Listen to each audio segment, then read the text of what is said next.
হযরত দাউদ নবীর এক যোগ্য ছেলে যার নাম হযরত সুলাইমান আলাইহিস সালাম জিজ্ঞেস করেন, বাবা আপনি কাঁদছেন কেন? বলে, তিনটা প্রশ্ন আমার কলিজার ভিতরে, আমার কলিজাটা যেন, এই তিনটা প্রশ্ন আমার কলিজাটা যেন জ্বালিয়ে দিল, আগুন যেন জ্বলতেছে। তিনটা প্রশ্নের উত্তর খুঁজে পাচ্ছি না। ছেলেরা এক একজনে এক একটা ভাবে জবাব দেন। জিজ্ঞাসা করলেন, বাবা আপনার প্রশ্নগুলো কি? বলে, এক নম্বরের প্রশ্ন হলো, এই দুনিয়ায় কোন জিনিসের দাম নাই, মূল্য নাই? দ্বিতীয় প্রশ্ন হলো, কোন জিনিস একেবারে কাছে পাওয়া যায়? তিন নম্বর প্রশ্ন, কোন জিনিস একেবারে দূরে পাওয়া যায়? ছেলেরা এক একজন এক এক রকম জবাব দিচ্ছেন, বুঝে আসে না। বাবার এই প্রশ্ন শুনে হযরত সুলাইমান নবীও মাথা নিচু করে কাঁদছেন, কাঁদতেছেন। বলে, তুমি কাঁদছো কেন? নিশ্চয়ই তোমার অন্তরে প্রশ্নের উত্তরগুলো বিদ্যমান আছে, তুমি বলো। হযরত সুলাইমান আলাইহিস সালাম বলে, বাবা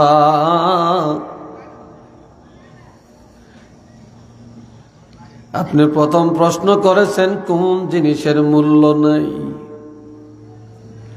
এই দুনিয়ায় যেই জিনিসের মূল্য বেশি,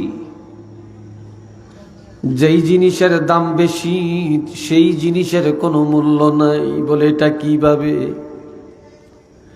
দুনিয়াতে সবচেয়ে দামি হলো মানুষ। মানুষের চেয়ে এত মূল্য, এত দামি আর কোনো বস্তু নাই।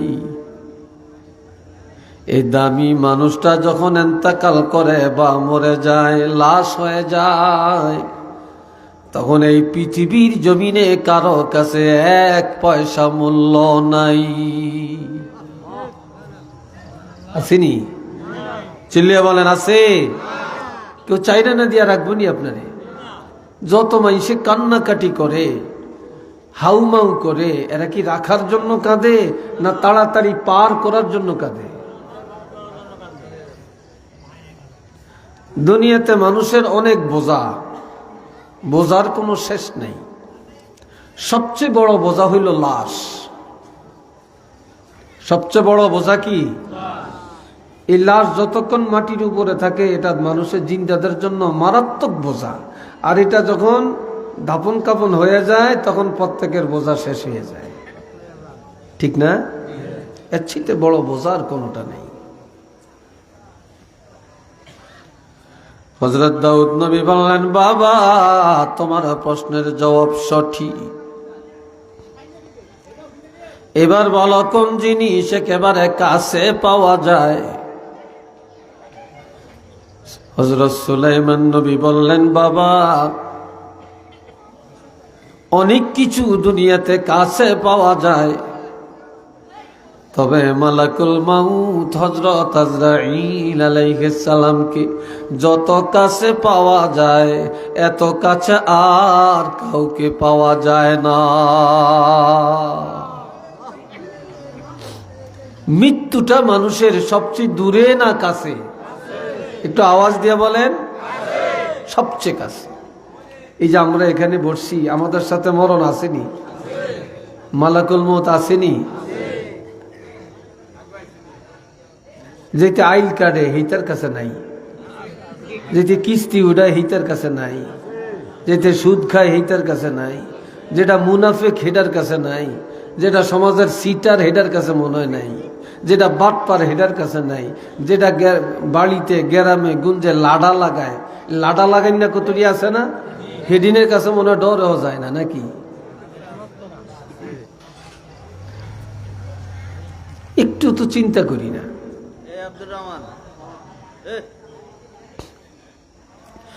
এ ভাইরা রে আমার, সুলাইমান নবী বললেন, বাবা মালাকুল মাউতকে যত কাছে পাওয়া যায় এত কাছে আর কাউকে পাওয়া যায় না।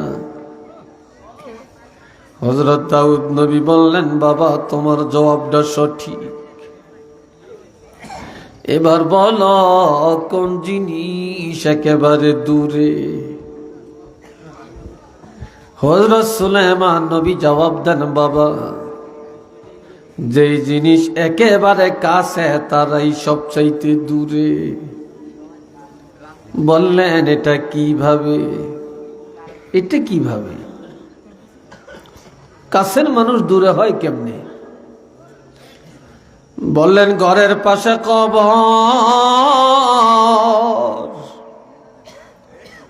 রাস্তার কিনারে কবর, মসজিদের পাশে কবর, বাড়ির ঘাটার আগে কবর, ঘাটলার পাশে কবর, অথচ তারা একেবারে কাছে, একেবারে ঘরের কাছে। কিন্তু কবরে যাওয়ার পরে আজ পর্যন্ত কোনো খবর পাওয়া গেল না কে কিভাবে কবরের মধ্যে আছে। যেই জগতের খবর নাই, 3.5 হাত মাটির নিচে কি ঘটনা ঘটতেছে কোনো খবর নাই।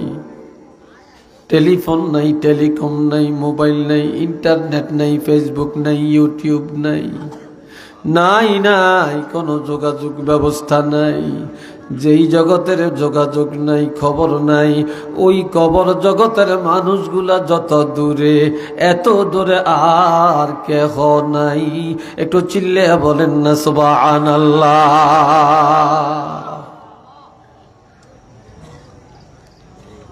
আছে জোরে কোন আছে? কেউ নেই, কেউ নেই। কোন আশায় এত বাহাদুরি, এত লাফালাফি? এ বাপজান রে আমার খেয়াল করেন, জীবনে এই ক্ষুদ্র বয়সে কত মানুষের লাশ দেখলাম, কত মানুষের মৃত্যুর খবর শুনে ইন্না লিল্লাহ পড়লাম, কত মানুষের বাঁশ কাটলাম, কত মানুষের কবর করলাম, কত মরার খবর প্রতিদিন পাইলাম, কত জানাজা পড়লাম, কত কবরে মাটি দিলাম, কতবার মিনহা খালাকনাকুম এই দোয়া পড়ে পড়ে কবরে মাটি দিলাম। কিন্তু আজ পর্যন্ত আমি বা আপনি, আমরা আজও সেই শিক্ষা গ্রহণ করতে পারলাম না। একদিন আমারও এমন হবে, আমার কাছেও মৃত্যু আসবে, আমিও লাশে এই খাটে উঠব, আমিও লাশ হব, আমাকে কবরে রাখবে, আমাকে এইভাবে আমার জন্য কবর হবে, আমাকে এইভাবে কবরে রেখে মাটি দিয়ে সব চলে যাবে। এই চিন্তাটা তো আমরা কেউ করি না, এই শিক্ষাটা আমরা গ্রহণই করতে চাই না।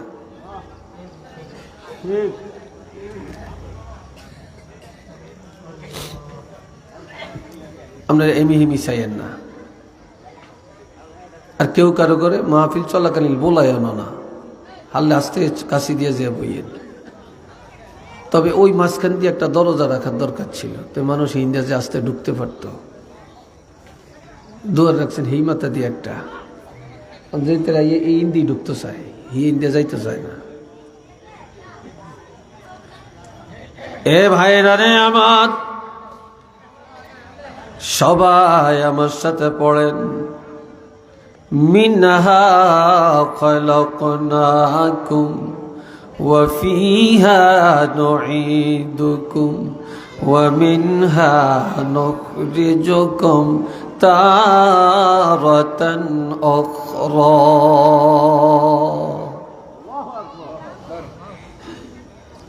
পারেননি সবাই? কথা কয় না, পারেন তো? এই দোয়াটা বেশি হলেন কোন সময়? মাটি দেওয়ার সময় না? এই যে মাটি দেওয়ার সময় আমরা এই দোয়াটা পড়লাম, আল্লাহ কি বলছেন? ব্যাগ কিছু লাগতো না, সারা রাত কার ওয়াজ লাগে না, শুধু এই একটা আয়াতকে স্মরণ করবে, শুধু এই একটা আয়াত দৈনিক বেশি না 20 বার। কয়বার? 20 বার স্মরণ করবে। 5 ওয়াক্ত নামাজ 4 কত? প্রত্যেক নামাজের পরে 4 বার স্মরণ করেন, অর্থাৎ আয়াতটা 4 বার পড়েন। প্রত্যেক নামাজের পরে আয়াতটা, তাইলে কয়বার হয়? 20 বার হয়নি? আল্লাহর হাবিব বলেছেন, যে ইমানদার দৈনিক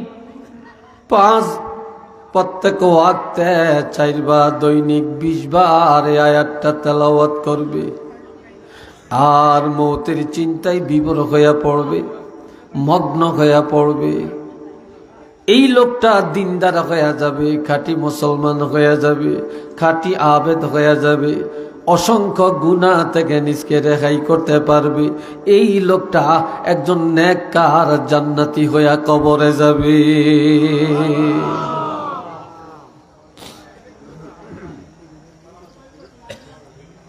দুইটা জিনিস রাসূল বলেছেন, একটা জিনিস মানুষের ঈমানকে বাড়ায়, আর একটা মানুষের নেক আমল বাড়ায়। ক্বালা রাসূলুল্লাহ সাল্লাল্লাহু আলাইহি ওয়াসাল্লাম, কাসরাতু যিকরিল মাউত ওয়া তিলাওয়াতিল কুরআন। কে বেশি বেশি কবরের চিন্তা, বেশি বেশি মৌতের চিন্তা। যে যত বেশি মৌতের চিন্তা করবে তত বেশি তার গুনাহ থেকে বাঁচা সম্ভব, নেক আমল তার বেশি হবে। মৌতের চিন্তায় তারে সুদের দিকে নিবে না, মৌতের চিন্তায় তাকে ঘুষের আড্ডায় নিবে না, মৌতের চিন্তায় তারে গাঞ্জা খাওয়াই নিবে না, মৌতের চিন্তায় মদ পান করবে না, মৌতের চিন্তায় জিনার আড্ডায় যাবে না, মৌতের চিন্তায় ধোঁকাবাজি করবে না, কারো মাথায় বাড়ি দিবে না, জুলুম করবে না, কারো হক জুলুম করে মেরে খাবে না। মৌতের চিন্তায় অন্যায় থেকে বেঁচে থাকবে, আর এই মৌতের চিন্তায় এই লোকটা নেককার হয়ে যাবে, নেক আমল বেশি বেশি করতে পারবে। ঠিক না? ওয়া তিলাওয়াতিল কুরআন, আর বেশি বেশি কোরআন তেলাওয়াত। যত বেশি কোরআন তেলাওয়াত করবে ঈমান তাজা হয়ে যাবে। যত বেশি কোরআন পড়বেন তত বেশি ঈমান তাজা হবে। মৌতের চিন্তায় আমল তাজা, কোরআন তেলাওয়াতে হয় ঈমান তাজা। ওয়া ইজা তুলিয়াত আলাইহিম আয়াতুহু জাদাতুহুম ঈমানা। যখন এই ঈমানদারেরা কোরআন তেলাওয়াত করে, মা বোনেরা কোরআন তেলাওয়াত করে, অথবা ঈমানদারের কাছে তেলাওয়াত হয়, ঈমানদারেরা কান লাগায়া তেলাওয়াত শুনে, তখন আমার আল্লাহ বলেন জাদাতুহুম ঈমানা, তাদের ঈমান বেড়ে যায়। ঈমান বেড়ে যাওয়ার অর্থ হলো তাদের ঈমান তাজা হয়ে যায়। ঈমান কি হয়? তাজা হয়ে যায়। এই জন্য রাসূল আরেকটা হাদিসে বলছেন, ক্বালা রাসূলুল্লাহ সাল্লাল্লাহু আলাইহি ওয়াসাল্লাম, লা তাজআলু বুয়ুতাকুম মাকাবির, ইন্নাশ শাইতানা ইয়ানফিরু মিনাল বাইতিল্লাযী তাকরাউ ফীহিল কুরআন। আমার নবী বলেন, ও দুনিয়ার ইমানদার মুসলমানেরা, তোমাদের ঘরগুলা গোরস্থান বানাইও না রে, ঘরের কবর বানাইও না, ঘরের কবর বানাইও না। তার কারণ কবরে নামাজ নাই, কবরে কোরআন তেলাওয়াত নাই, কবরে জিকির নাই, কবরে দুরুদ নাই, কবরে বিলাদ নাই, এক কথায় কবরে কোনো আজান একামত নাই। যেই ঘরের মধ্যে ইবাদত নাই, তেলাওয়াত নাই, জিকির নাই, নামাজ নাই, এটা কবর। কবরেও নাই, ঘরেও নাই, তাহলে ঘরটাও কি? কবর। তোমাদের ঘরের গোরস্থান বানায়ও না, তোমাদের ঘর ইবাদতের কারখানা বানাও, তোমাদের ঘর নামাজের কারখানা বানাও, তোমাদের ঘর জিকিরের কারখানা বানাও, তেলাওয়াতের কারখানা বানাও, তালিমের কারখানা বানাও। কিন্তু সিনেমা হল বানায়ও না, গানের আড্ডা বানায়ও না, শয়তানের আড্ডাখানা বানায়ও না। ইন্নাশ শাইতানা ইয়ানফিরু মিনাল বাইতিল্লাযী তাকরাউ ফীহিল কুরআন, যেই ঘরে প্রতিদিন কোরআন তেলাওয়াত করা হবে ওই ঘরের থেকে শয়তান দূর হয়ে যাবে, বালা দূর হয়ে যাবে, মুসিবত দূর হয়ে যাবে, অশান্তি দূর হয়ে যাবে। যেই ঘরে ইবাদত চলবে, যে ঘরে কোরআন তেলাওয়াত হবে, ওই ঘর আল্লাহর রহমত আর বরকতে পরিপূর্ণ হয়ে যাবে। একটু চিল্লিয়া বলেন না সুবহানাল্লাহ। আজকাল জানুই না আছে, কিন্তু মানুই না নাই। আগের যুগের মায়েরা কম জানতো, লেখাপড়া কম জানতো, কিন্তু কোরআন মুক্তবে পড়িয়ে পড়তো। সকালবেলায় কোরআন শরীফ পড়ন ছাড়া কোনো কাজ করতো না। এখনকার মা বোনেরা অনেক জানে, অনেক শিক্ষিতা, অনেক সার্টিফিকেট, অনেক শিক্ষার দৌড়, কিন্তু কারবার নাই। কথা ঠিক নেই, কিন্তু কারবার নাই। যুক্তি তো এগুলোকে পারতেন না। আরেক হাদিসে আমার রাসূল বলেন, ইন্নাশ শাইতানা ইয়ানফিরু মিনাল বাইতিল্লাযী তাকরাউ ফীহি সূরাতুল বাকারা ওয়া ফী রাওয়ায়াতিন ইন্নাশ শাইতানা ইয়ানফিরু মিনাল বাইতিল্লাযী তাকরাউ ফীহি সূরাতুল ইয়াসিন। আমার নবীজি ইরশাদ করেন, যে ঘরে প্রতিদিন সূরা বাকারা শরীফ তেলাওয়াত করা হয়, যেই ঘরে প্রতিদিন সূরা ইয়াসিন তেলাওয়াত করা হয়, শয়তান দূর হয়ে যায়, বালা দূর হয়ে যায়, মুসিবত দূর হয়ে যায়, ওই ঘরের যত অশান্তি দূর হয়ে যায়। ওই ঘর আল্লাহর রহমত আর বরকতে আর আল্লাহর তরফ থেকে শান্তিতে পরিপূর্ণ হয়ে যায়।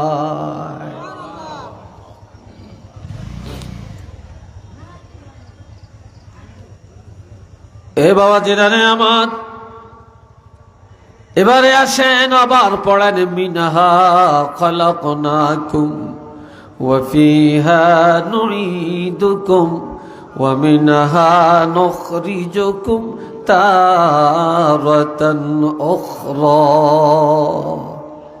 আল্লাহ বলছেন, বান্দারে, এই মাটি দ্বারা আমি আল্লাহ তোমাদেরকে বানাইছি।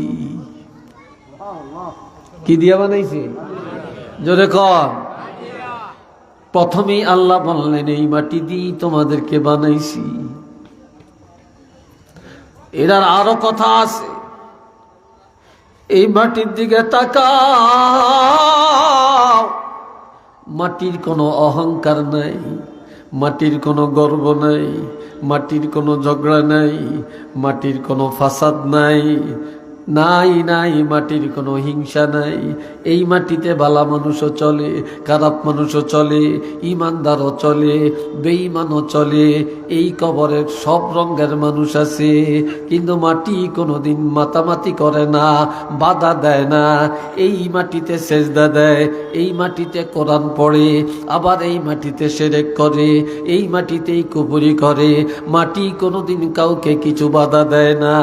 এই মাটিতে যার মনে যেমনে যেমনে চায় চলে, কোনো দিন মাটির আওয়াজ নাই। কাজী এই মাটি দিয়া তোমার ঘরে আমি আল্লাহ বানাইছি, তোমরা মাটির মানুষ, মাটির মতো তোমরা সহনশীল আর ধৈর্যশীল হয়ে যাও। কারো মাথায় বাড়ি দেওয়ার চেষ্টা করিও না, জুলুম করার চেষ্টা করিও না, তারপরে সন্ত্রাসী করার চেষ্টা করিও না। এই মাটির মতো মানুষ হইয়া যাও। একটু চিল্লে বলেন না সুবহানাল্লাহ। কাজী বানাইছি মাটি দিয়া, মাটির কিছু নাই, আর তোমরা মাটির মানুষ হইয়া এত অহংকার কেন?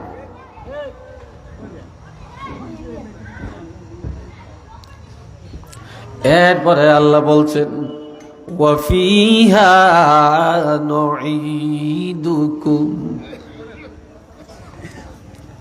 যেই ঘরের মধ্যে টিনের চাল আছে, ওই টিনের চালে যদি পানি ঢেলে দেওয়া হয়, ওই পানি সেখানে থাকবে না, নিচে পড়ে যাবে। জোরে কন। বর্ষাকালে এই জায়গায় পানি আসেনি, আসে না? বন্যা হইলে আসে না? আবার খালি বিলে পানি আসে কিনা? এখন কি পানি আসেনি? এই পানি যেখান থেকে আসছে সেখানে চলে গেছেনি। তাহলে পানি তো যা আছে তাই, কিন্তু আল্লাহ এই জমিনটাকের মধ্যে এমন স্তর রাখছেন, যেই স্তরের মধ্যে পানিগুলো নিয়ে আল্লাহ সব জমা করে রাখছেন। ঠিক নেই?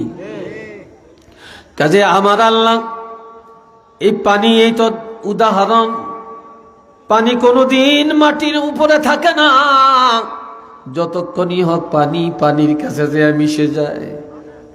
তোমরা মাটি দিয়া, মাটির থেকে তৈরি করেছি, তোমরা মাটি থেকে আসছো, মাটির মানুষ, তোমরা আর কোথাও যাবে না। এই মাটির মানুষ মাটির মধ্যে ফিরে যাবে, বা মাটির মধ্যে আমি আল্লাহ ফিরাইয়া আনলাম। একটু চিল্লে বলেন না সুবহানাল্লাহ। বাহির করছি মাটির থেকে, আবার ফিরিয়ে আনছি কোথায়? মাটিতে। ফিরিয়ে দিলাম মাটিতে, বা ফিরে আসবে মাটিতে। আর কোথাও যাওয়ার রাস্তা নাই, আছে এই মাটিতে। এরপরে কি বলছেন? ওয়ামিনহা নুখরিজুকুম তারাতান উখরা,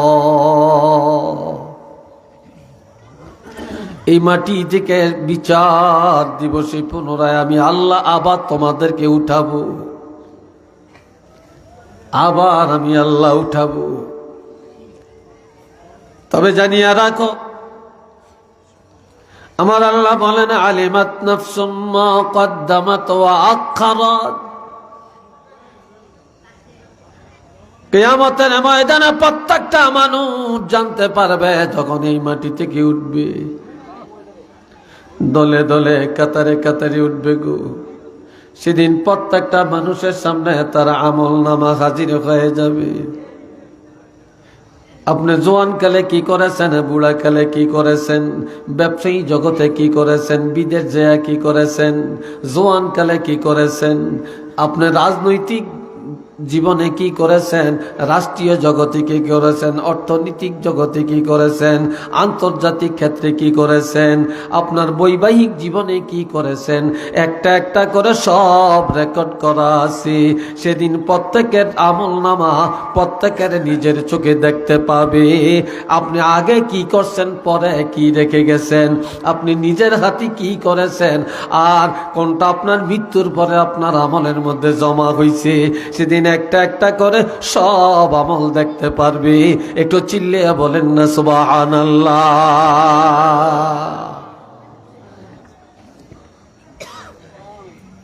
শুধু এটাই না রে, সেদিন প্রত্যেকটা কবরের দরজা খুলে দেওয়া হবে। সেদিন প্রত্যেকটা কবরের দরজা খুলে দেওয়া হবে। আপন আপন দরজা দিয়া প্রত্যেকটা মানুষ দাঁড়ায়া যাবে। তবে সেদিন সবাই থাকবে উলঙ্গ, সবাই থাকবে উলঙ্গ, কারো শরীরের মধ্যে কাপড় থাকবে। হযরত আম্মা জান আয়েশা সিদ্দিকা বলেন, ইয়া রাসূলুল্লাহ, যেদিন সব উলঙ্গ দাঁড়াবে, সেদিন আমি আয়েশা কি উলঙ্গ দাঁড়াবো নাকি কেমনে দাঁড়াবো? নবী বললেন, হ্যাঁ তুমিও দাঁড়াইবা। আমার উপায় কি? কিভাবে আমি সেদিন উলঙ্গ থাকব? নবীজি বললেন, আয়েশা রে, সেদিন নারী পুরুষ সব উলঙ্গ দাঁড়াবে, কারো শরীরের মধ্যে কাপড় থাকবে না। তবে সেদিন প্রত্যেকটা মানুষ তার নিজ আমল নামা নিয়ে এত পেরেশান থাকবে, হায় হায় কি জানি হয়, কি জানি হয়, কি জানি হয়, আজগা কি জানি হয়, আল্লাহর দরবারে কি জবাব দিয়ে। সেদিন প্রত্যেকটা মানুষ নিজের আমল নামা নিয়ে এত চিন্তিত হবে, এত পেরেশান হয়ে যাবে, সেদিন কেউ কারো দিকে তাকাইবার ক্ষমতা পাবে না, কেউ কারো দিকে নজরও করতে পারবে না।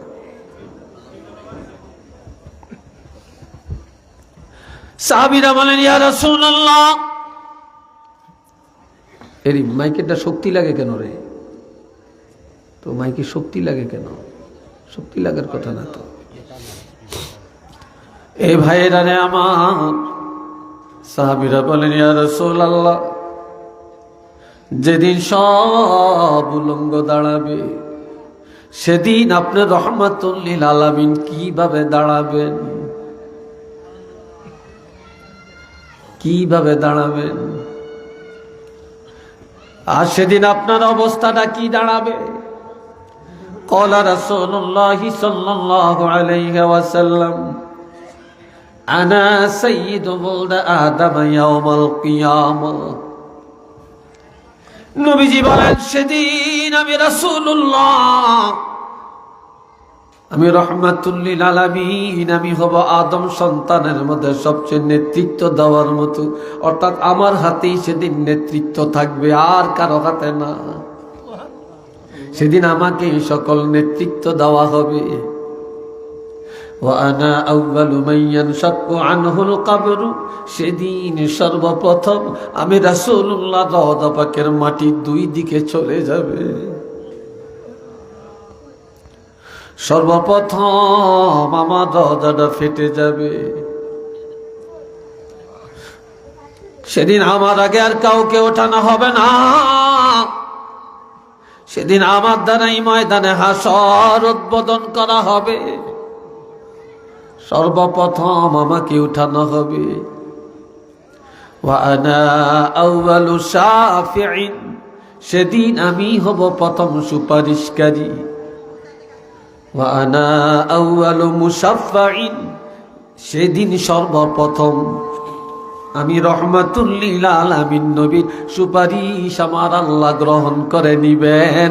একটু আওয়াজ দিয়া বলেন না সুবহানাল্লাহ।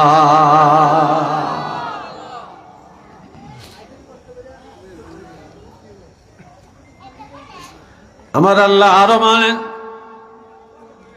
ইয়াউমা ইয়াকুমুর রূহু ওয়াল মালাইকাতু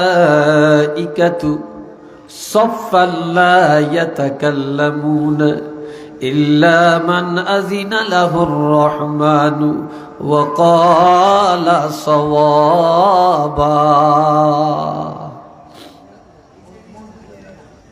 যেদিন হযরত ইসরাফিল আলাইহিস সালাম সিংহায় ফু লাগাবেন, সেদিন সমস্ত রূহগুলা কাতারে কাতারে দলে দলে দাঁড়িয়ে যাবে। মাটির নিচে কিছু থাকবে না, মাটির উপরে সবগুলি রূহ উঠে যাবে। ফেরেশতারাও কাতারে কাতারে দাঁড়াবে। তবে লা ইয়াতাকাল্লামুন, লা ইয়াতাকাল্লামুন, সেদিন কারোই কথা বলার ক্ষমতা থাকবে না রে।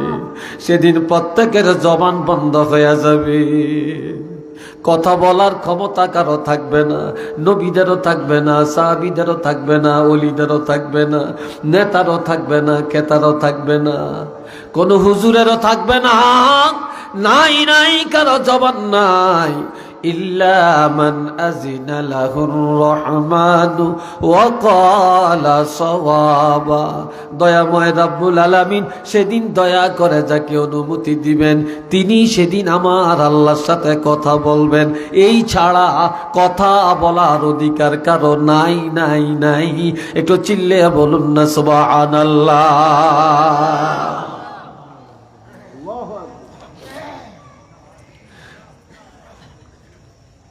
সাহাবীরা জিজ্ঞেস করেন, ইয়া রাসূলুল্লাহ, সেদিন সবার জবান বন্ধ থাকবে, আপনারও জবান মোবারক বন্ধ নাকি? তখন নবী জবাব দেন, সাহাবীরা রে, যেদিন সব উলঙ্গ দাঁড়াবে সেদিন আমি রহমাতুল লিল আলামিন উলঙ্গ দাঁড়াবো না।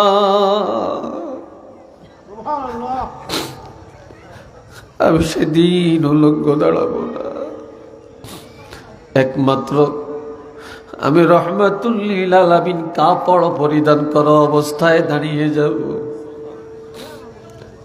তবে কি কাপড় নবী পরিধান করবে? নবী হায়াতুন নবী, নবীর কাফনের কাপড়খানা হায়াতের কাপড়। নবীর কাফনের কাপড় অবিকল অবিচল থাকবে। কিয়ামতের ময়দানে মুসিবতের দিনে সব উলঙ্গ দাঁড়াবে।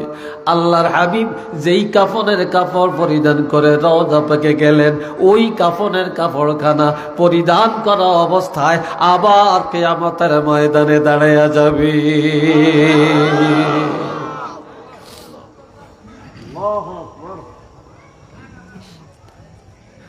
সাহাবীরা প্রশ্ন করলেন, ইয়া রাসূলুল্লাহ, যেদিন কারো কথা বলার ক্ষমতা হবে না সেদিন আপনার অবস্থাটা কি দাঁড়াবে?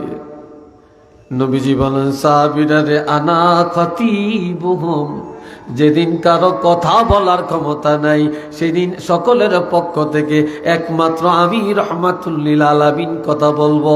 সবার জবান বন্ধ হয়ে গেল, আমি আল্লাহর হাবিব আমার জবান মোবারক বন্ধ করা হবে না। একটু আওয়াজ দিয়া বলেন আল্লাহু আকবার।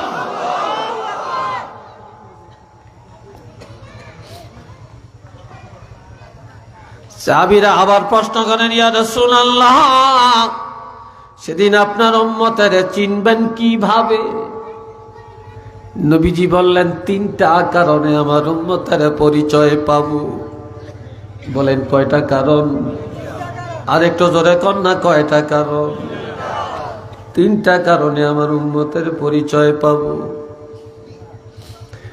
এক নম্বরের কারণ, গুররাম মুহাজ্জালিনা মিন আসারিল ওয়াজু, যারা দৈনিক 5 ওয়াক্ত নামাজ আদায় করেছে, এই অজুর জায়গাগুলা ভালো করে অজু করছে, ধৌত করছে, এই অজুর জায়গাগুলা কিয়ামতের ময়দানে পূর্ণিমার চাঁদের মতো ঝকঝক ঝকঝক করতে দেখা যাবে। এই অজুর বা নামাজের পরিচয়ে আমি আমার উম্মতের পরিচয় সহজেই পাওয়া যাব।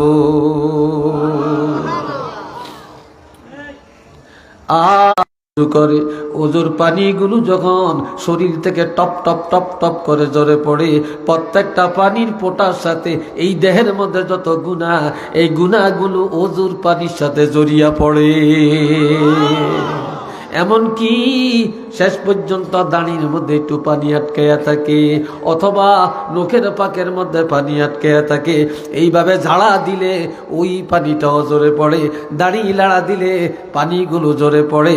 এই ঝরা পানির সাথে গুনাহ ঝরে যায়। আওয়াজ দিয়া বলেন না আলহামদুলিল্লাহ। ইমাম আবু হানিফা, ইমামে আজম আবু হানিফা রহমতুল্লাহ আলাইহি, তিনি বলেছেন, ইমাম আবু হানিফা স্বচক্ষে দেখেছেন ওজুর পানির সাথে যে গুনাহ জড়ে যায়।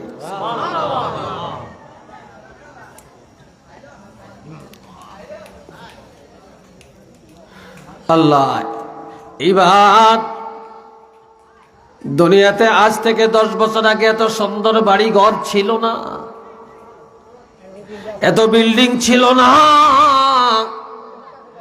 এত চাকচিক্যতা ছিল না, এত রাস্তাঘাট ছিল না। কিন্তু বর্তমানে প্রত্যেক বাড়িতে ধনীরও অভাব নাই, বিল্ডিং এর অভাব নাই। কত সুন্দর একটা ঠিকানা, আমি বলেন আপনি বলেন আমরা সবাই এই ঠিকানায় পাগল, কথা ঠিক কিনা? কিন্তু আমার আল্লাহ কি বলছেন? যালিকাল ইয়াউমুল হক ফামান শাআ আত্তাখাযা ইলা রাব্বিহি মাআবা। আমি আল্লাহ দুনিয়াতে তোমাদেরকে স্বাধীনতা দিয়ে দিলাম, যার যেমনে চাই বলো। আমি তোমাদেরকে সরল পথ দেখাইলাম, বাঁকা পথ দেখাইলাম, নেকের পথ দেখাইলাম, গুনার পথ দেখাইলাম। তবে জানিয়া রাখবা সেই দিনটা সত্য, যেদিন কিয়ামত হবে, যেদিন সব কিয়ামতের ময়দানে দাঁড়াবে, যেদিন যতটা পরিমাণ আমলের হিসাব দেওয়া লাগবে, এই দিন একেবারে বাস্তব। তবে আমি আল্লাহ তোমাদেরকে অগ্রিম জানিয়ে দিতে চাই, তোমরা দুনিয়ার ঠিকানার পিছনে দৌড়াইও না। যেহেতু কবরে যাওয়া লাগবে, কিয়ামতের ময়দানে দাঁড়ান লাগবে, মৌতের আগেই তোমরা এমন একটা ঠিকানা আল্লাহর দরবারে জান্নাতে বানিয়ে লাও, এই ঠিকানাটা লইয়া যেন কবরে যাইতে পারো। আল্লাহর দরবারে একটা ঠিকানা বানাইয়া ওই ঠিকানা লইয়া তোমরা কবরে মাথা দাও।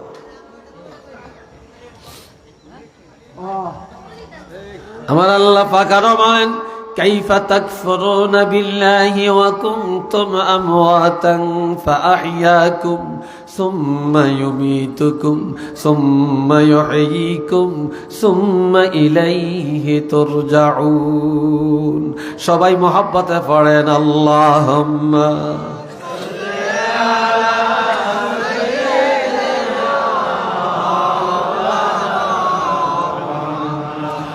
وعلى آل سيدنا مولانا محمد أرزر اللهم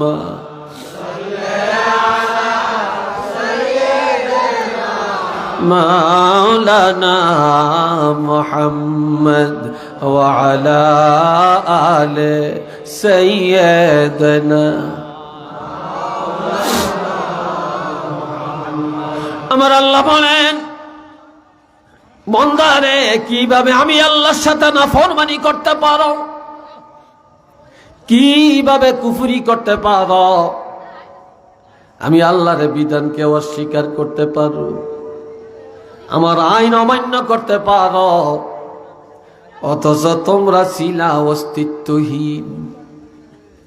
ওয়া কুনতুম আমওয়াতা, তোমরা সব ছিলা মৃত্যু। এই মৃত্যু মানে অস্তিত্বহীন। এখানে এত কথা হচ্ছে কেন? এই জায়গাটায় এখানে এত কথা কেন?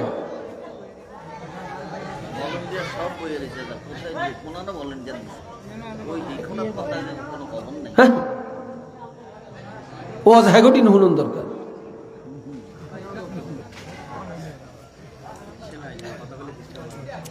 রে ভাইয়েরা আমার, আমরা ছিলাম ধানের মধ্যে, আমরা ছিলাম চালের মধ্যে, আমরা ছিলাম ডালের মধ্যে, আমরা ছিলাম তরু তরকারির মধ্যে, আমরা ছিলাম দুধের মধ্যে, আমরা ছিলাম ফল ফ্রুটের মধ্যে, আমরা ছিলাম ডিমের মধ্যে। আমরা এই খাওয়া খাদ্যগুলি যখন খাইলাম, খাওয়ার পরে আমাদের শরীরে রক্ত হইছে, মাংস হইছে, আমাদের শরীরে নাপাক পানি তৈরি হইছে। তাহলে আমাদের এই শরীর যেটা দ্বারা আমরা মানুষ তৈরি হয়, যে নতফা, এই নতফাটা ছিল খাওয়া খাদ্যের মধ্যে, ঠিক না? এই জন্য আল্লাহ বলছে কুনতুম আমওয়াতা, তোমরা ছিলে অস্তিত্বহীন। এরপরে আমি আল্লাহ বাবার মাধ্যমে মায়ের রেহেমের মধ্যে নিয়া, মায়ের রেহেমের মধ্যে 9 মাস 10 মাস রাখলাম। মায়ের পেটের মধ্যেই তোমাদেরকে আমি জীবন দান করলাম। আবার এই মায়ের গর্ভ থেকে জিন্দা দুনিয়াতে পাঠাইলাম। আবার বহু সন্তান মায়ের গর্ভ থেকে আসে কি না? আমি আল্লাহ তোমাদেরকে জীবন দান করলাম। এই দুনিয়াতে তোমরা কিছুদিন থাকবা, জওয়ানি জীবন কাটাইবা, শিশুকাল কাটাইবা, বিয়া শাদী করবা, চাকরি করবা, কামাই রোজগার করবা, কৃষিকাজ করবা, বাড়ি গাড়ি করবা, দেশ বিদেশ করবা, তোমরা বিয়া শাদী করবা, সন্তানের বাবা হইবা, এরপরে দাদা হইবা, নানা হইবা। কি হইবা?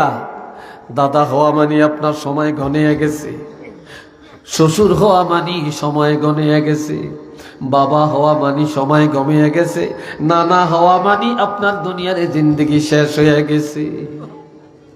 কথা ঠিক কিনা? এরপরে আমি আল্লাহ এই কিছুদিন রাখার পর সুম্মা ইউমিতুকুম, এই দুনিয়াতে আবার তোমরা মৃত্যুবরণ করবে। তোমাদের মৃত্যু আমি আল্লাহ দান করবো, এখানেই তোমরা বাঁচবা, এখানেই আবার মরবা। এবার যাইবা কই? দুনিয়াতে এক জায়গায় জড়াই দিলে আরেক বাড়িতে যাও, বাপের বাড়ির জায়গা না পেলে শ্বশুর বাড়ির যে গজ জামাই থাকো, বন্ধুর বাড়িতে যাও, হাজীগঞ্জে যাও, চাঁদপুরে যাও, ঢাকাতে যাও, কবিলাতে যাও, বিভিন্ন জায়গায় যে বাসা বাড়লে করিয়া জায়গা কিনা বাড়ি করিয়া বাস করো। কিন্তু দুনিয়াতে আমি আল্লাহ পাঠাইলাম, কিছুদিন কাটাইলা, এরপরে আবার এখানেই মরবা। এইবার সুম্মা ইউহয়িকুম, মরার পরে কিছুদিন কবরে থাকবা, এরপরে আবার আমি আল্লাহ জিন্দা করব। সুবহানাল্লাহ কর না? আবার তোমাদেরকে জীবিত করব। এইবার যাইবা কই? এইবার যাইবা কই? সুম্মা ইলাইহি তুরজাউন, এবার আর যাওয়ার কোনো রাস্তা নাই, যাওয়ার কোনো রাস্তা নাই নাই নাই। এবার তোমরা সবাই আমি আল্লাহর দরবারে আসা লাগবে, আমি আল্লাহর কাছে আসা ছাড়া তোমাদের আর যাওয়ার কোনো রাস্তা নাই। একটু চিল্লিয়ে বলেন না সুবহানাল্লাহ। আল্লাহর কাছে যাওয়া লাগবে কিনা? আরো জোরে বলেন, যাওয়া লাগবে কিনা? খালি হাতে যাবেন না ঈমান নিয়ে যাবেন? আমল নিয়ে যাবেন? নেক আমল না বদ আমল? জোরে বলেন কোন আমল? নেক আমল। তাহলে এই মরলে তো নেক আমল করতে পারবেন না, মরার পরে ঈমান অর্জন করতে পারবেন না। এখানেই ঈমানদার হওয়া লাগবে, এখানেই মুসলমান হওয়া লাগবে, এখানেই নেক আমল করা লাগবে। আর এই দুনিয়ার জিন্দেগির মধ্যে গুনাহ থেকে নিজকে বাঁচিয়ে রাখা লাগবে। একটু আওয়াজ দিয়া বলেন না আলহামদুলিল্লাহ। আল্লাহ তৌফিক দেন, সবাই কোন আমিন।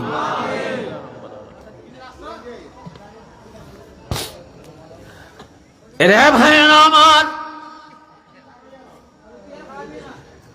قل إن الموت الذي تفرون منه فإنه ملاقيكم عن محمود بن لبيد رضي الله تعالى عنه أن النبي صلى الله عليه وسلم قال اثنتان يكرههما ابن الآدم الموت والموت خير للمؤمن من الفتنة الدنيا ويكره قلة المال وقلة المال قلة الحساب. এটা আল্লাহু আকবার কন্যা। আল্লাহর হাবিব ইরশাদ করেন, দুইটা জিনিস মানুষ বেশি অপছন্দ করে। কয়টা? জোরে বলেন কয়টা? দুইটা জিনিস মানুষ পছন্দ করে না। তার মধ্যে বনি আদম দুইটা জিনিস অপছন্দ করে, তার মধ্যে এক নম্বরে অপছন্দ করে মৃত্যু। কেউ মরতে চায় না, কেউ মরতে চায় না, সবাই বাঁচতে চায়, ঠিক নি? সবচেয়ে বেশি অপছন্দ করে মরণটারে। একটু বাঁচার জন্য দেশ বিদেশ যায়, বাড়ি বিক্রি করে, ঘর বিক্রি করে, সোনা বিক্রি করে, এরপরও ডাক্তারের কাছে যায়, মাদ্রাস যায়, ভারত যায়, সিঙ্গাপুর যায়, আমেরিকা যায়, এরপরও কেউ বাঁচতে পারে কিনা বলেন? বলেন পারে? এরপরও কেউ পারে না। অথচ নবী বলেন, আল মাউতু খায়রুল লিল মুমিন, যারা ঈমানদার, যারা মুমিন, তাদের জন্য মৃত্যুটা হলো অতি উত্তম। মুনাফিক, বেঈমান, নফরমান, কাফের, মুশরিক, তাদের জন্য মৃত্যুটা হলো একেবারে লাঞ্ছনা। আর ঈমানদার যারা, তাদের জন্য মৃত্যুটা হলো অতি উত্তম। কেননা আল মাউতু খায়রুল লিল মুমিনিন মিনাল ফিতনাতি, ঈমানদারের জন্য মৃত্যুটা অতি উত্তম দুনিয়ার ফিতনা থেকে। দুনিয়া থাকলেই তো গুনাহ, দুনিয়া থাকলেই তো গুনাহ, দুনিয়া থাকলেই মিশা কথা, দোকাবাজি, রংবাজি, সিটাবাজি, সিটারি, মুনাফিকি, পরের ঠগান, দরন মারণ, আর অহংকার, গর্বরিয়া, হিংসা, দুনিয়া এগুলা ফিতনায় ভরা। ঈমানদারেরা দুনিয়ার এসব ফিতনা থেকে বাঁচতে পারবে কবরে চলে গেলে। এই জন্য ঈমানদারের জন্য মৃত্যুটা হলো অতি উত্তম। আওয়াজ দিয়া বলেন না সুবহানাল্লাহ। 2 নম্বরে ওয়ায়াকরাহু কিল্লাতুল মাল, কম টাকা মানুষ পছন্দ করে না, কম জায়গা পছন্দ করে না, সম্পদ কম এটা কেউ পছন্দ করে না, টাকা কম এটা পছন্দ করে না। সবাই চায় অনেক টাকা, সবাই চায় অনেক সম্পদ, সবাই চায় অট্টালিকা। কিন্তু আমার রাসূল বলেন কিল্লাতুল মাল কিল্লাতুল হিসাব, যে কম টাকা কম সম্পদ, কিয়ামতের ময়দানে হিসাবও কম। কিয়ামতের ময়দানে কি হিসাবও কম। আর যার সম্পদ বেশি তার হিসাবও বেশি, ঠিক কিনা? অথচ এই দুইটাকে মানুষ অপছন্দ করে। আর এই দুইটার কথাই রাসূল ভেঙ্গে পড়লেন, যার জন্য আমার ভাইরা রে, হযরত ওসমান গনি রাদিয়াল্লাহু ফিল জান্নাহ, আল্লাহর রাসূলের জবান মোবারকে বললেন হযরত ওসমান গনি রাদিয়াল্লাহু জান্নাতে যাবে। আরো আস্তে কর, নবী নিজে বলছেন এর জান্নাতি। এরপর তিনি যখন কোন কবরের কাছে দিয়া যান, হযরত ওসমান গনি রাদিয়াল্লাহু কানতে কানতে অস্থির হয়ে যান। সাহাবীরা বলে হুজুর আপনি তো জান্নাতি, আল্লাহর হাবিব বলেছেন আপনি জান্নাতে যাবেন, এরপরেও আপনি কবর দেখলে এইভাবে কান্নাকাটি করেন কেন? কি কারণে আপনি কাঁদেন? হযরত ওসমান গনি রাদিয়াল্লাহু কেঁদে কেঁদে বলেন আল কবর আউয়ালু মানজিলিম মিন মানাজিলিল আখিরা, আখিরাতের যতগুলা গেট, যতগুলা দরজা, যতগুলা ঘাটি, কবর হলো প্রথম ঘাটি, প্রথম গেট।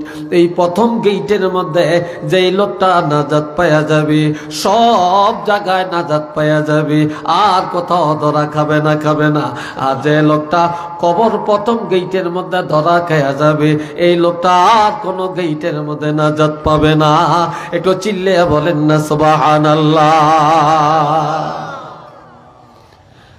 আমার আল্লাহ বলছেন আল্লাযীনা কাযযাবু বিআয়াতিনা واستكبروا عنها لا تفتح لهم أبواب السماء ولا يدخلون الجنة حتى يلج الجمل في سم الخياط। সবাই একটু জিকির করেন লা ইলাহা ইল্লাল্লাহ, লা ইলাহা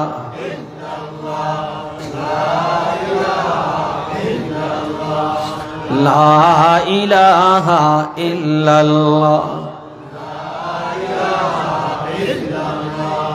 লা ইলাহা ইল্লাল্লাহু মুহাম্মাদুর রাসূলুল্লাহ सल्लल्लाहु अलैहि वसल्लम। आए खोशा चश्मे के आगर यानियूस, आए खोशा चश्मे के आगर यानियूस, वाए हुमायूं दिल के आगर यानियूस।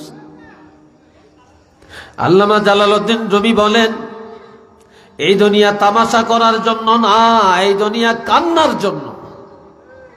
এই দুনিয়াটা কি জোরে কোন? এই দুনিয়া কান্নার জন্য। যারা কবরের চিন্তায় চোখের পানি ফালেয়া কান্দে, আখিরাতের চিন্তা করে চোখের পানি ফালেয়া কান্নাকাটি করে। যে লোকটা নামাজের পরে আল্লাহর দরবারে মুনাজাত দিয়া গুনাহ মাফ চায়, যে লোকটা গভীর রাত সবাইকে ঘুমের ঘরে রেখে একা একা ঘুম থেকে জেগে ওযু করিয়া অন্ধকার রাত আল্লাহর দরবারে সেজদায় যায় আর চোখের পানি ছেড়ে আল্লাহর দরবারে কান্দে রে। এমন মানুষগুলা যখন অন্ধকার কবরে যাবে, এমন মানুষগুলা যখন কবরে যাবে, তখন তাদের চোখ আর কানবে না, আর কান্না করা লাগবে না, লাগবে না, লাগবে না, লাগবে না। এই দুনিয়ায় কবরের ভয়ে, আখিরাতের ভয়ে, আল্লাহর ভয়ে, গুনার ভয়ে যারা কান্নাকাটি করে যাবে, এমন লোকগুলা যখন অন্ধকার কবরে যাবে, তখন তাদের অন্তর আনন্দে হাসতে শুরু করে দিবে।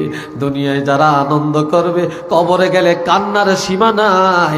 আর দুনিয়ায় যারা কান্নাকাটি করবে, কবরে গেলে তাদের আনন্দের সীমা নাই। একটু মারহাবা কন্যা।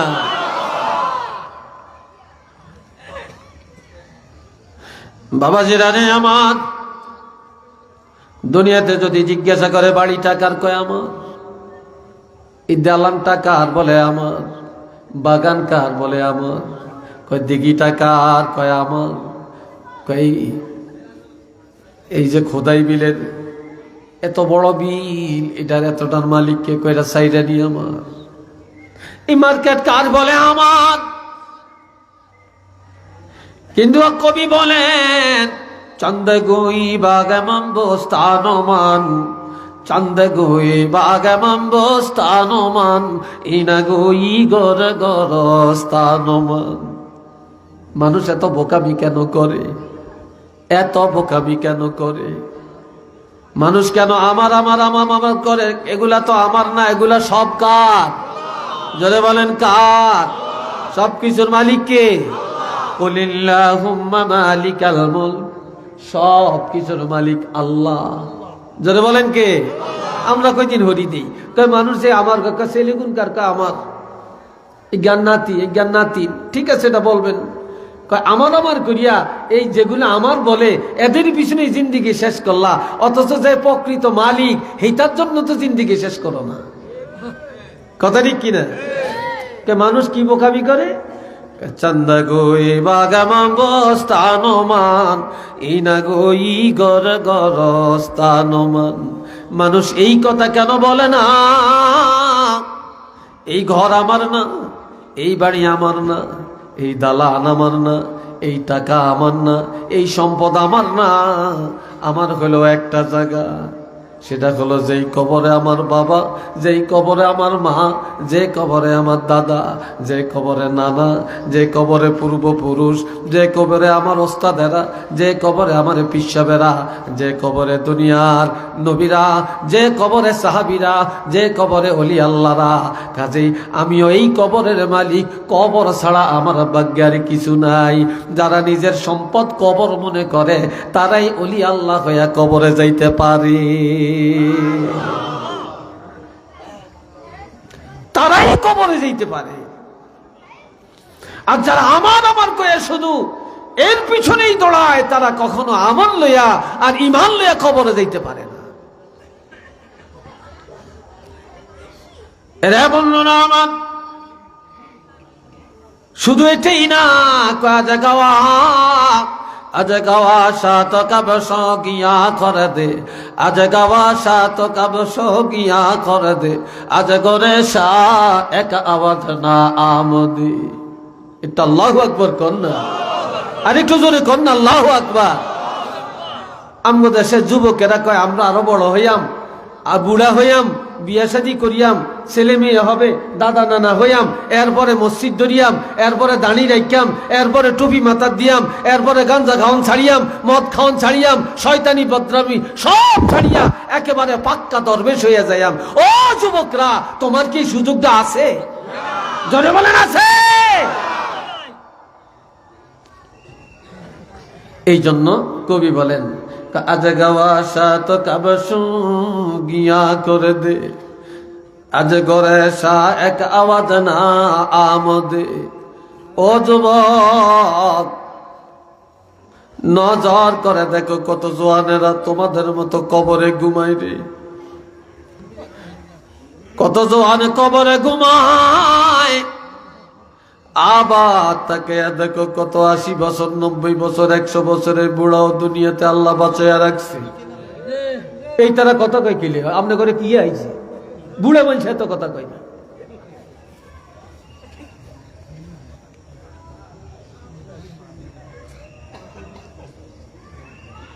আল্লাহ নজর করে দেখো 80 বছর 90 বছরের বুড়ো বেঁচে আছে, কিন্তু তোমাদের মতো কত যুবক কবরে ঘুমায় রে।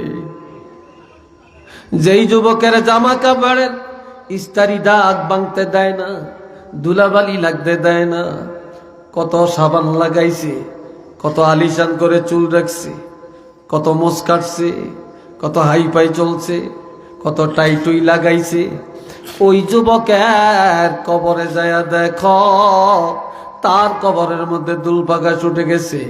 কত গরুয়ে ঘাস খায়, কত ছাগলে খায়, কত কুকুর শুয়ে ঘুমায়, কত বিড়াল ঘুমায়, কত বানর বাসা বেঁধে থাকে।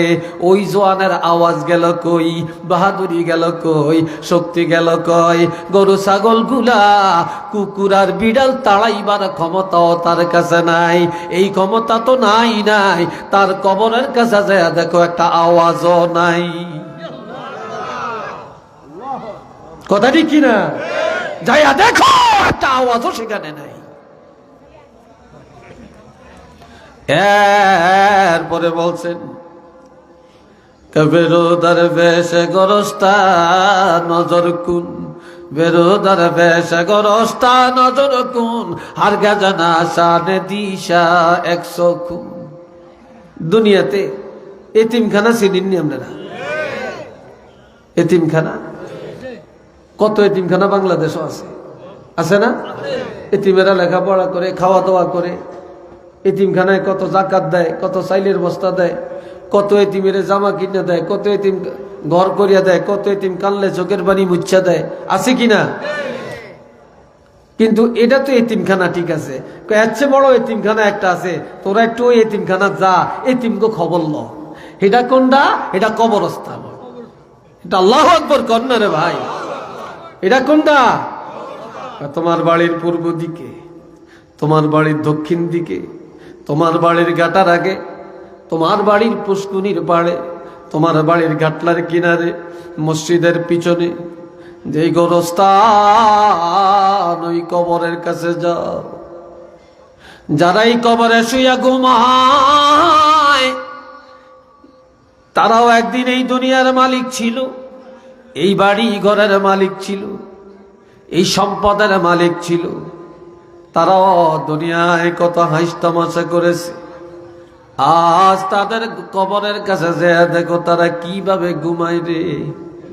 কাজেই এতিমদের খবর লও। ওই দুনিয়ার এতিমেরা যতই বিপদে পড়ে, কত মানুষ বুকে জড়ে আনে, চোখের পানি মুছে দেয়, কত খাওয়া দাওয়ার আয়োজন করে, কিন্তু কবরের এতিমেরা যখন কবরে চলে যায় রে, বিপদে পড়িয়া যত কাঁদবে, যত কাঁদবে রে। ওই কবরের এতিমেরা যত কান্নাকাটি করবে, দুনিয়ায় কেউ তাদের ডাকে সাড়া দিবে না, দিবে না, দিবে না, কেউ দিবে না। এমনকি তাদের কান্নার আওয়াজও কারো কানে আসবে না। কাজে একদিন তোমরা সে এতিমখানায় যাইবা, বিপদে পড়িয়া কানবা, কবরের পাশে দিয়া কত আপনজন আসা যাওয়া করবে, কত ভাই বন্ধু যাবে রে, কিন্তু তোমার ডাকা কেউ সাড়া দিবে না রে। সেদিন কানতে পারবা, তোমার কান্নার শেষ নাই, থামাইবার মতো কেউ নাই। একটু চিল্লে বলেন না সুবহানাল্লাহ। কেউ নাই, কেউ নাই। এই জন্য আমার বাবাজিরা, মানুষ যখন মরে যায়, মৃত্যুর পরে রুহু টানিয়া মালাকুল মউত আসমানে যায়। কোথায়? কথা কন, কোথায়?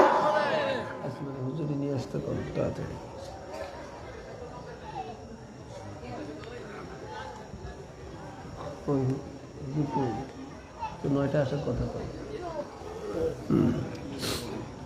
আল্লাহ হুজুরকে নিয়ে এসে মোহাব্বতে পড়েন আল্লাহুম্মা সাল্লি আলা সাইয়্যিদিনা মাওলানা মুহাম্মদ ওয়া আলা আলি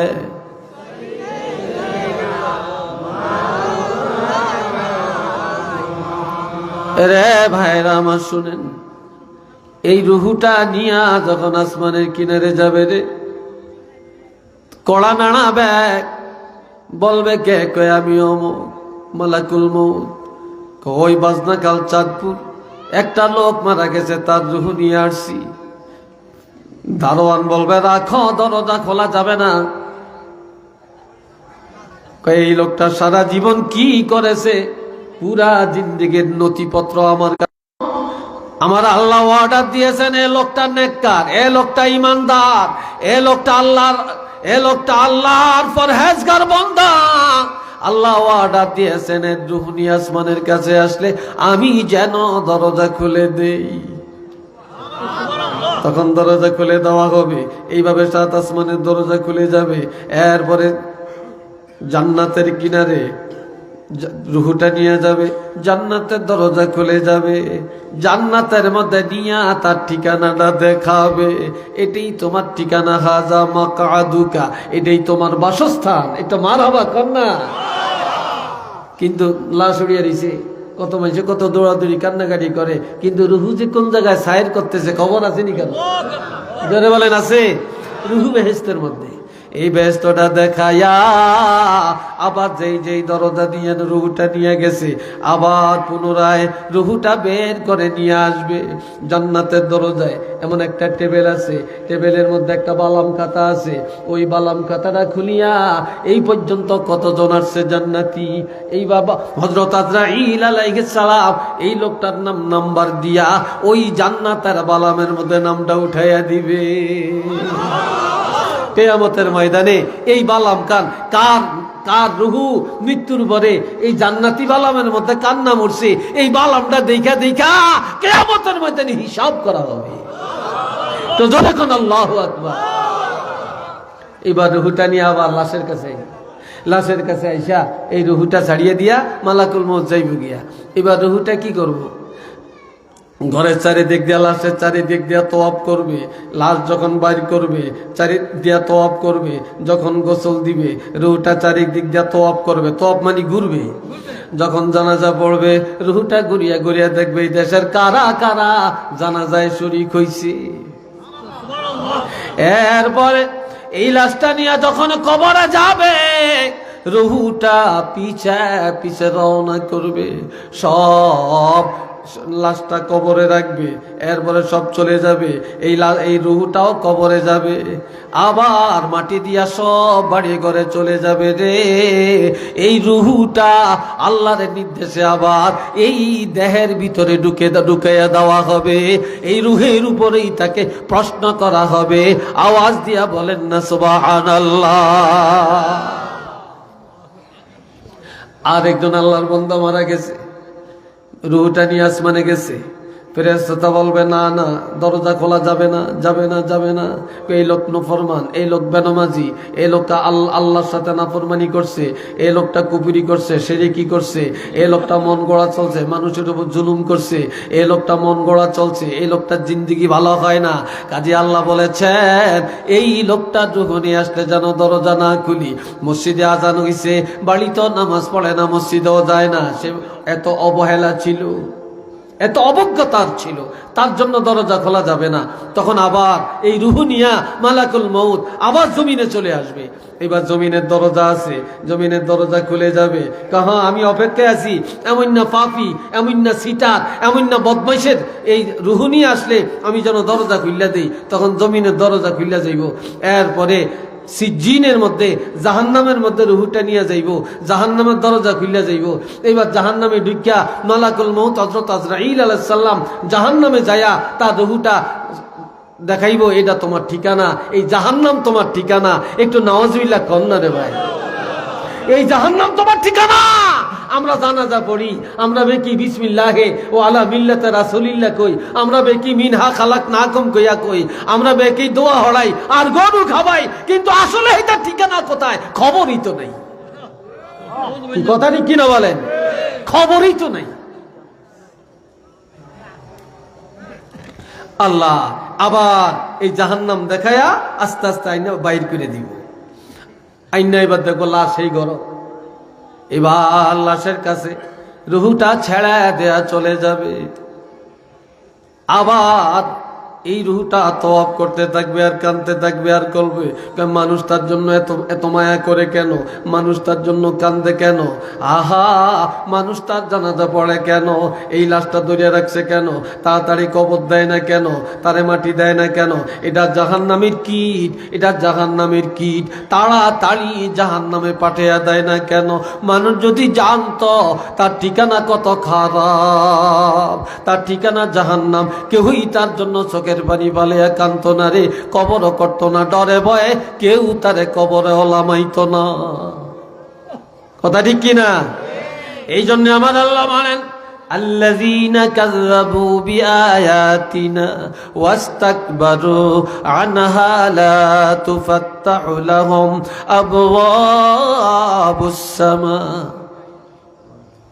যারা আমি আল্লাহর বিধানকে অমান্য করে, আমি আল্লাহর আইন যারা অমান্য করে, আর ওয়াস্তাকবারু দুনিয়াতে অহংকার আর গর্ব করে চলে, নিজেরে বড় মনে করে, নিজেরে ভালো মনে করে। আবার কিছু কিছু মানুষ আছে সমাজের মধ্যে, আলেম করে দেখলে যেন কলজাটা ফাইটা যায়, আসেনি কোন? নামাজি দেখলে, দরবেশ দেখলে যেন কলজা ফাইটা যায়। হক কথা যেইতে কয় এইটারে কেউ দেখতে পারে না, উচিত কথা যে বলে সে বালা না। কথা ঠিক কিনা? অথচ আলেমরা কারো মাথায় বাড়ি দেয় না, আলেমরা কারো আইল কাটে না, আলেমরা সুদ খায় না, আলেমরা ঘুষ খায় না, আলেমরা মিথ্যা বলে না, আলেমগো মা বাপ কোনোদিন বৃদ্ধাশ্রমে যায় না, আলেমরা সাধ্যমতো মানুষের উপকার করে। ওয়া ইজা খাতাবাহুমুল জাহিলুনা ক্বালু সালামা। আলেম করে জাহেলেরা গালমন্দ করে, আলেমদের সমালোচনা করে, আলেমরা কোনোদিনই গালি দেয় না, গালি দেয় না, গালি শূন্য মাথা নিচু করিয়া রাখে। আর আলেমরা যখনই দোয়া করে এই পৃথিবীর সকলের জন্য আলেমরা হেদায়েতের দোয়া করে। কথা ঠিক কিনা ভাই? আলেমরা দোয়া করে, শান্তির দোয়া করে। যাই আলেমরা শান্তির দোয়া করে, রহমতের দোয়া করে, নাজাতের দোয়া করে, ওই আলেমদের সমালোচনা আবার এই দেশের মুসলমান কিভাবে করতে পারে? বলেন আপনারা। আল্লাহ কি হুজুর আসেন না, টাইম তো টাইমে, আমার টাইম দিল 9টা। আল্লাহ আল্লাহ ভাই মোহাব্বতে সবাই বলেন সাল্লাল্লাহু আলা মুহাম্মদ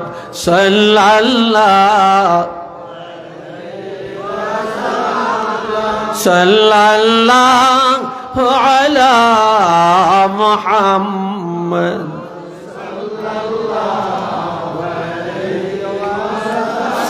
এই আপনারা উঠছেন কেন? আপনারা হাইটেন না, কথা শুনেন।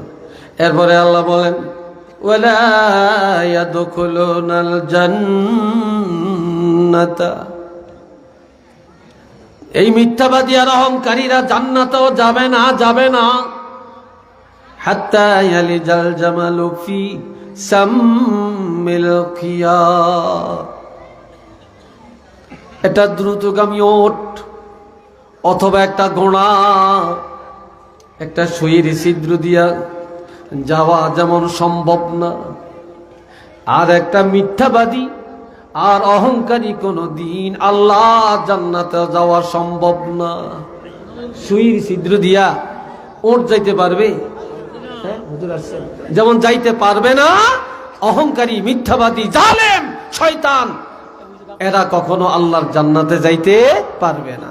তাই কাজেই আসুন আমরা সবাই এই কবরের শিক্ষা, মওতের শিক্ষাটা গ্রহণ করি, অহংকার, গর্ব, রিয়া, হিংসা ত্যাগ করে আর